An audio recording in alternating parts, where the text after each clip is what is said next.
Hello, I'm John, and welcome to another Product Spotlight. Today we have a model from Atlas, so let's go over to the workbench and take a look.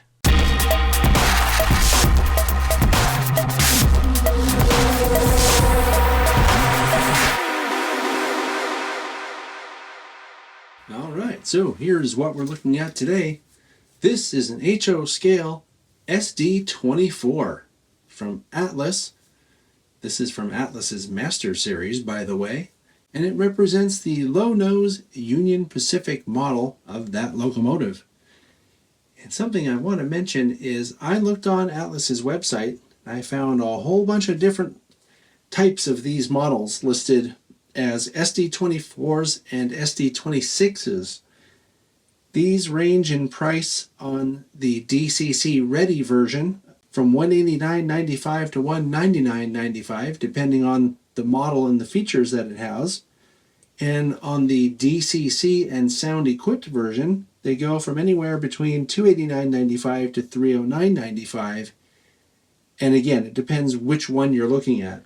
They have high nose and low nose versions, SD24s and SD26s. So as always, your best bet would be to go to Atlas's website, find out if they have the one you're looking for or ones you're looking for, because there's a bunch on there. I mean, I counted 9 different road names, a whole bunch of different road numbers. The one we're looking at today is an SD24. And I will mention, it comes packaged with all the stuff you'd expect, including an owner's manual, exploded view drawings, a DCC quick start guide, and it also has some extra parts in these bags. And the parts I recognized right away are the sunshades. So we're looking at it as it comes out of the box. I looked at this model with the magnifying visor, and aside from some very minor gapping in the Union Pacific logo, other than that, everything looks excellent. Something else to mention on this model is that there's some kind of a paint treatment on this air intake that makes it look like it has some good depth to it. And if you look at the detailing, you can see there's a brake ratchet back here on the rear, which we'll look at later. There's a separately applied ladder that looks really good. But all of the paint and markings are crisp, and there's no real fuzziness or anything between the separation lines between the colors. And then something else I was noticing with this model is that the trucks have a lot of extra detail in them. You have a speed recorder here. There's all this extra sort of brake line stuff going on. There's sanding lines there. It's a very detailed truck. And something else I've noticed on this model is that the piping that goes up here, this is one of those SD24 things. I don't think I've seen these, or SD26. I don't think I've seen this piping detail that goes up along the side on any other model of EMD locomotive, but it also goes up under the undersill. So there's a lot going on, and there's a lot to look at here on the side. Something else to mention is that there are crew figures inside the cab, and it's a nicely detailed model straight out of the box. So we'll take a look around the cab first. You can see that there are holes drilled out for where you put the sunshades that came with it in the extra parts bag. And you can see there's a crew figure inside. The Union Pacific shield and road number both look excellent. Looking up here, you can see that the windshield wiper is a separately applied part. The number boards are very clean looking, and they do come on. There's lights inside there. We'll look at that later. There's a very fine wire grab here. The sanding hatch in the nose looks really good. By the way, you'll notice the anti-glare green on the top of the hood here. The class lights are simulated over here. They don't turn on, which was actually a little disappointing, but that's okay. It's something that if you're an advanced modeler, you could always light those up if you want to. And then all of this railing detail looks especially good on the front, and the stairwells are actually, it looks like photo etched parts. I don't know if they are, but they look like it because they have a sort of a hole pattern that is see-through. That looks really good. And then you can see there's MU cable detail here, there's a really thin wire cut lever across the front down here. And then the drop step is movable. It can be either up or down, depending how you're running it. So as usual, we're going to look at it from this side as well. That way you can see the air hose and the MU cables. And looking at the fireman's side, you can see, once again, there's a little crew figure inside the cab. There's a lot of extra detail in the trucks. And again, we also have this piping that comes up and then goes back down here. Sanding line details in the trucks. The handrail looks pretty straight. That is a separately applied plastic handrail. And once again, there's that paint treatment up in this air intake right here that looks really good. It looks very deep. Looking at the rear of the model reveals a lot of the same detail that we have on the front, including a movable drop step, and these are separately applied ladders. I mentioned that briefly a minute ago. There's one on each side. You can see all the MU cables down here, a really fine wire cut lever, the coupler, and of course behind the coupler, we'll look at this in a second, but back here there's more MU cables and an air hose.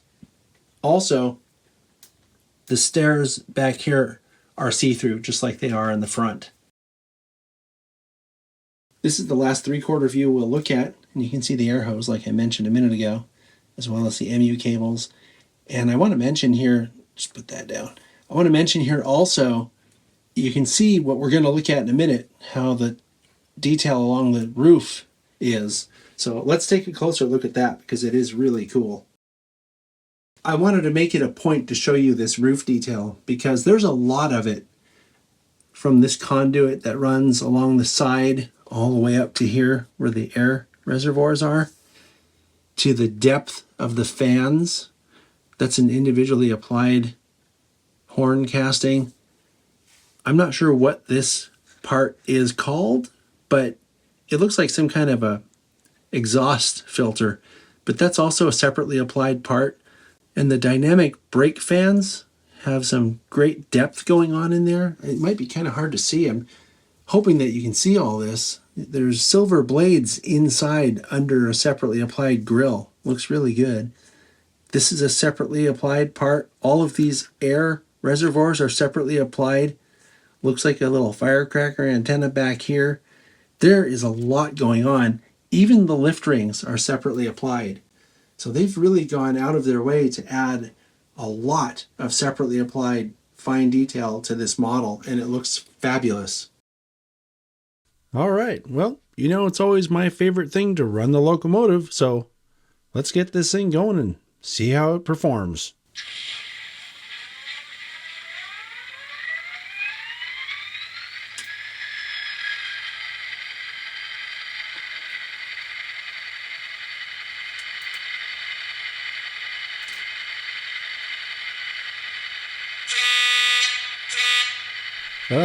That's not the same horn that's on the locomotive.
This model came with a ESU LokSound 5.0 decoder, and I'm noticing that the low speed control is really good. It has a 5-pole skewed armature motor in it, And that's probably why it really crawls.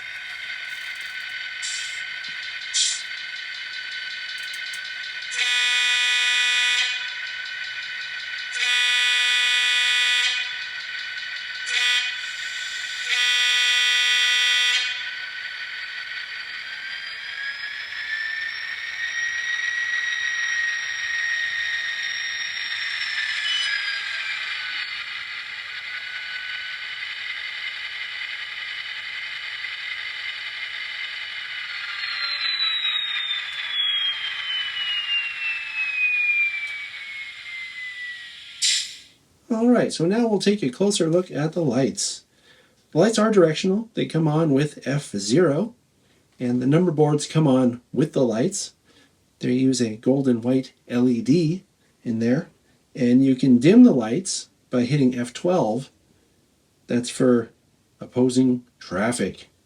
I think there's a rule for that. If I remember right, I think it's Rule 17, but don't quote me on that. Let's take a look at the lights on the rear of the locomotive. Like I said, they're directional, so when I put the locomotive in reverse, there we have it. And they dim in reverse as well when you hit F12. I think overall this is a very good release from Atlas. I'm very impressed with the level of detail that they have on a lot of their locomotives. This one is no exception. I'm a little concerned that the horn was obviously wrong. I don't think it's a really big deal because it's going to be just as simple as changing a CV setting on the decoder to get the correct Leslie 3-chime horn. But, whatever. I don't really think you should come out of the box with the wrong horn, but, it's not a big deal. Just change a CV. Anyway, great job, Atlas. I'll see you next time.